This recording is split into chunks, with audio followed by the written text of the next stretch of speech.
جس طرح لیموں کی ایک بوند ہزاروں لیٹر دودھ کو برباد کر دیتی ہے، اسی طرح انسان کی انا بھی اچھے سے اچھے رشتے کو برباد کر دیتی ہے۔ کچھ رشتوں میں وضاحت ضروری ہو جاتی ہے، ورنہ چپ کا زہر ہمیشہ کے لیے کچھ رشتوں کو اپاہج بنا دیتا ہے۔ رشتے کبھی قدرتی موت نہیں مرتے، انہیں ہمیشہ انسان ہی قتل کرتا ہے، کبھی نفرت سے، کبھی نظر اندازی سے اور کبھی غلط فہمی سے۔ زندگی میں خود کو کبھی کسی کا عادی نہ بنانا، کیونکہ انسان بہت خود غرض ہے۔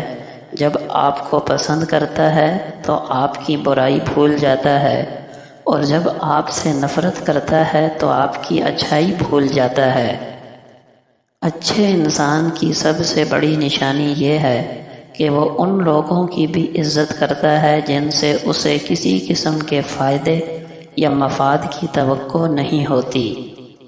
اللہ کی دی گئی ڈھیل کو اپنی چالاکیاں سمجھنے کی غلطی مت کرنا۔ جب وہ رسی کھینچتا ہے تو انسان منہ کے بل آ گرتا ہے، اور پھر دنیا کی کوئی طاقت انسان کی مدد نہیں کر سکتی۔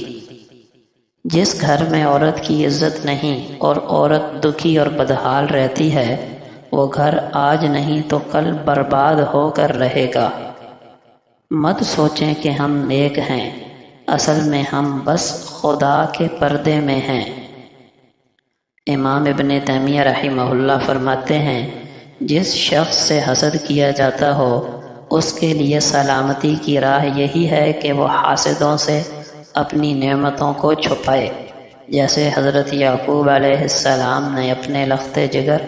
یوسف علیہ السلام کو خواب مخفی رہنے کی نصیحت کی تھی۔ حضرت سفیان ثوری رحمہ اللہ کہتے ہیں، آدمی کے لیے ضروری ہے کہ وہ اپنی اولاد کو علم دین حاصل کرنے پر مجبور کرے، کیونکہ اس کے بارے میں اس سے حساب ہوگا، اور باپ اپنی اولاد کی تعلیم کا ذمہ دار ہے۔ نبی اکرم صلی اللہ علیہ وسلم نے فرمایا،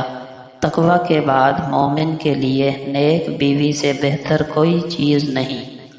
اگر وہ اسے حکم کرتا ہے تو وہ اطاعت کرتی ہے، اور اسے دیکھے تو خوش کر دیتی ہے، اور اس پر قسم کھا بیٹھے تو اس قسم سچی کر دیتی ہے، اور اگر کہیں چلا جائے تو اپنے نفس اور شوہر کے مال میں بھلائی کرتی ہے،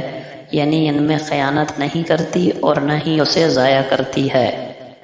نبی اکرم صلی اللہ علیہ وسلم نے فرمایا، عورت سے نکاح 4 باتوں کی وجہ سے کیا جاتا ہے، یعنی نکاح میں ان 4 باتوں کا لحاظ ہوتا ہے: